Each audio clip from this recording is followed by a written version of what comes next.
కేంద్ర ప్రభుత్వం ప్రజలపై భారం పడే విధంగా లీటర్ పెట్రోల్పై ₹3.29, డీజిల్పై ₹3.14 పెంచడం తీవ్రంగా ఖండిస్తూ సిపిఐ, ఏఐటియుసి ఆటో కార్మికులు ఆదివారం కొమ్మది జంక్షన్లో ఆటోకి తాడు కట్టి లాగుతూ నిరసన నిర్వహించారు. ఈ నిరసనను ఉద్దేశించి సిపిఐ విశాఖ జిల్లా కార్యదర్శి రెహమాన్ మాట్లాడుతూ, కేంద్రంలో ఉన్న బీజేపీ ప్రభుత్వం ఒక పక్క కార్పొరేట్ సంస్థలైన ధనవంతులకు రాయితీలు కల్పిస్తూ సామాన్య ప్రజలపై భారాలు మోపుతున్నాయని తీవ్రంగా విమర్శించారు. పెట్రోల్ ఉత్పత్తులు నిల్వలో ఉన్నాయని చెబుతూనే ఈ విధంగా ధరలు పెంచడం ప్రజలంతా తీవ్రంగా వ్యతిరేకించాలని విజ్ఞప్తి చేశారు. ఇటీవల జరిగిన ఎన్నికల్లో ప్రజలు ఓట్లేసి రాష్ట్రాల్లో బీజేపీ గెలిచి పెట్రోల్, డీజిల్ ధరలు పెంచి ప్రజలకు మీరిచ్చిన బహుమతులా అని ప్రశ్నించారు. వ్యాపార వర్గాలకు ఎకరా భూమి 99 పైసలకే కట్టబెడుతూ ప్రజలు వాడే అన్ని నిత్యావసర ధరలు పెరిగే విధంగా పెట్రోల్, డీజిల్ ధరలు పెంచడం ఎంతవరకు సమంజసమన్నారు. తక్షణం పెంచిన పెట్రోల్, డీజిల్ ధరలను రద్దు చేయాలని డిమాండ్ చేశారు.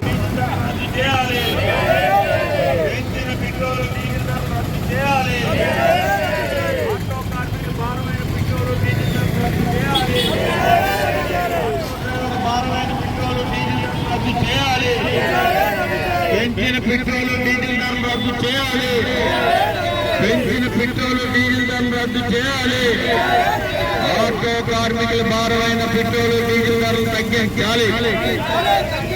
ఆటో డ్రైవర్ల భారమైన పెట్రోల్, డీజిల్ ధరలు తగ్గించాలి. పెంచిన పెట్రోల్, డీజిల్ ధరలు తగ్గించాలి.